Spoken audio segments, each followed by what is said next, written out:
Hello learners, welcome to IJ teaching. This is Ismat. आज हम discuss करेंगे कुछ और इम्पॉर्टेंट टर्म्स जो इकोनॉमिक्स में बार बार यूज़ होती हैं और उन्हें समझेंगे रियल लाइफ एग्जाम्पल्स के थ्रू।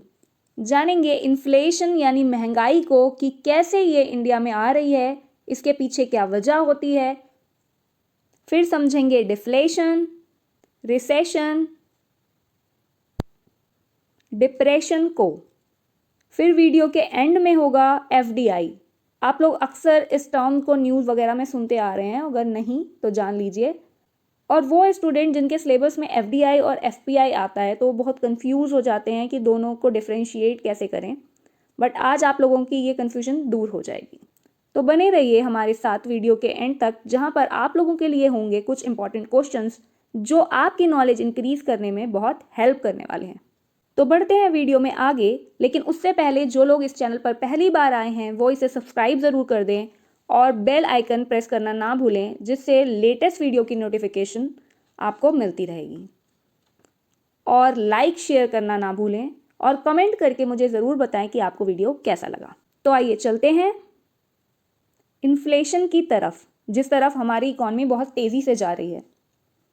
इन्फ्लेशन, जिसे महंगाई या मुद्रास्फीति भी कहते हैं, इसमें जनरल प्राइस लेवल इंक्रीज हो जाता है। भाई अब जनरल प्राइस लेवल क्या होता है, क्या इंक्रीज हो जाता है? अब हमें पहले से ज़्यादा पैसे देने पड़ेंगे उस सेम अमाउंट की चीज़ को खरीदने के लिए जिसके लिए हम पहले कम पैसे दे रहे थे। तो आइए समझते हैं इसे एक एग्जाम्पल से। जैसे पेट्रोल का प्राइस 2010 में दिल्ली में अराउंड ₹47 to 52 पर लीटर था, बट अभी 2022 में ये रेट बढ़कर 95.41 पर लीटर हो गया है। तो यही है इन्फ्लेशन। अब हमें 1 लीटर पेट्रोल के लिए 95 रुपीज़ देने पड़ेंगे, जो हम पहले इतने दिया करते थे कुछ 12 साल पहले। इसमें हमारी करेंसी की परचेजिंग पावर भी कम हो जाती है। बट लोगों को लगता है कि गवर्नमेंट अपनी मर्जी से रेट इंक्रीज करती जा रही है, बट ऐसा नहीं है। इसके पीछे और भी कई रीजंस होते हैं, लाइक डिमांड पुल इन्फ्लेशन। अब ये वो इन्फ्लेशन है जब डिमांड बहुत ज़्यादा होने की वजह से इन्फ्लेशन आता है। जैसे कि एग्जाम्पल से हम समझते हैं, हमने लॉकडाउन में टाइम में देखा कि 5 रुपए वाला मास्क 20 रुपीज़ में भी बिक रहा था और लोग उसे खरीद रहे थे। क्यों? उस टाइम पे डिमांड उसकी बहुत ज़्यादा थी और सप्लाई कम थी।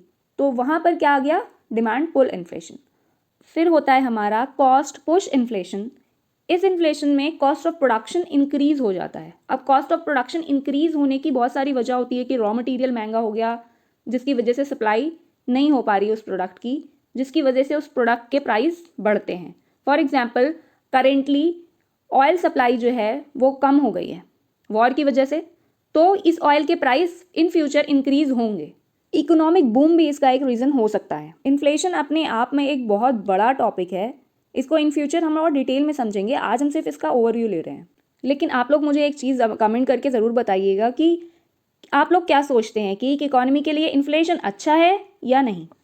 नेक्स्ट टर्म है हमारी डिफ्लेशन। जैसे कि नाम से ही पता चल रहा है, ये इन्फ्लेशन का बिल्कुल अपोजिट है। यहाँ पर जनरल प्राइस लेवल डिक्रीज हो जाता है और इन्फ्लेशन से जैसे परचेजिंग पावर कम हो जाती है एक इकॉनमी की, तो सडन डिफ्लेशन से वो थोड़ी सी इंक्रीज हो जाती है।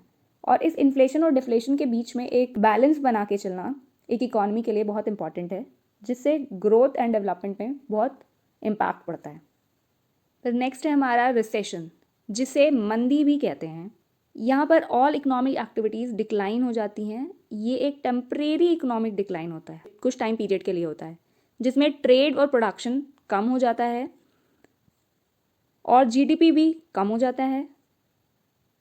और ये एक कंट्री तक ही रहता है मेनली, और ये इतना सीवियर नहीं होता।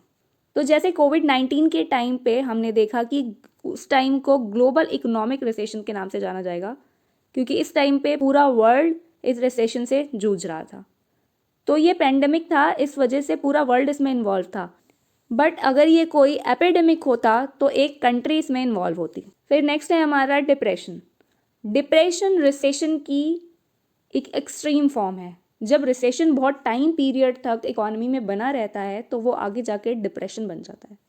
यहाँ पर अनएम्प्लॉयमेंट बहुत तेज़ी से बढ़ती है और जीडीपी फॉल होता है और ग्लोबली इसका इम्पैक्ट बहुत ज़्यादा पड़ता है।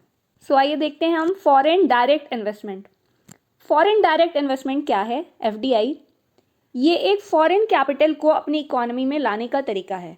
यहाँ पर एक कंपनी किसी दूसरी कंपनी के एसेट्स में इन्वेस्ट करती है प्रोडक्शन पर्पस के लिए और वो ओनरशिप एक्वायर कर लेती है। यहाँ पर एक कंपनी दूसरी कंट्री में जाकर अपना बिजनेस सेटअप करती है ओनरशिप पर्पस के लिए। एफडीआई का मेन मोटिव होता है बिजनेस को कंट्रोल करना और ये इन्वेस्टमेंट लॉन्ग टर्म के लिए की जाती है, ये शॉर्ट टर्म के लिए नहीं होती है। तो इसको आइए और समझते हैं एक एग्जाम्पल से। एक मिस्टर एक्स हैं, उनका एक सेलफोन का बिजनेस है और वो इंडिया में है। तो अब उनका मन, और वो इंडिया में बहुत अच्छा चल रहा है, तो अब उनका मन किया कि उन्हें अपने बिजनेस को और स्केल करना है। तो उनका मन है कि वो अपनी ब्रांच यूएस में खोलना चाहते हैं। तो वो यूएस जा सकते हैं और अपनी ब्रांच वहाँ पर ओपन कर सकते हैं। तो ये इंडियन कंपनी यूएस के लिए एफडीआई होगी। अब जब मिस्टर एक्स जाएंगे यूएस में तो वो सिर्फ यहाँ से कैपिटल लेकर जाएंगे बहुत सारी और वहाँ पर अपना एक बिजनेस सेटअप करेंगे। अब उस बिजनेस को सेटअप करने के लिए, उसको चलाने के लिए उनको वर्कर्स की ज़रूरत होगी जो वो इंडिया से तो नहीं लेकर जाएंगे, वो वहीं के लोग होंगे जिनको वो एम्प्लॉयमेंट प्रोवाइड करेंगे। तो इससे एफडीआई से एम्प्लॉयमेंट जनरेट होती है एक इकोनॉमी में और उसका इंफ्रास्ट्रक्चर अच्छा होता है और स्किल भी आती है एफडीआई के साथ साथ। फिर है फॉरेन पोर्टफोलियो इन्वेस्टमेंट। अब यहाँ पर पोर्टफोलियो इन्वेस्टमेंट होती है, ये इसमें इन्वेस्टमेंट किसी बिजनेस की सिक्योरिटीज़ के लिए होती है जिसमें स्टॉक्स और बाकी चीज़ें इंक्लूड होती हैं। एफपीआई का मेन मोटिव होता है ओनली प्रॉफिट अर्निंग। यहाँ पर सिर्फ प्रॉफिट अर्निंग से मतलब है। तो आप लोग मुझे ये कमेंट करके बताइए कि इंडिया के लिए एफडीआई बेनिफिशियल है या फिर नहीं।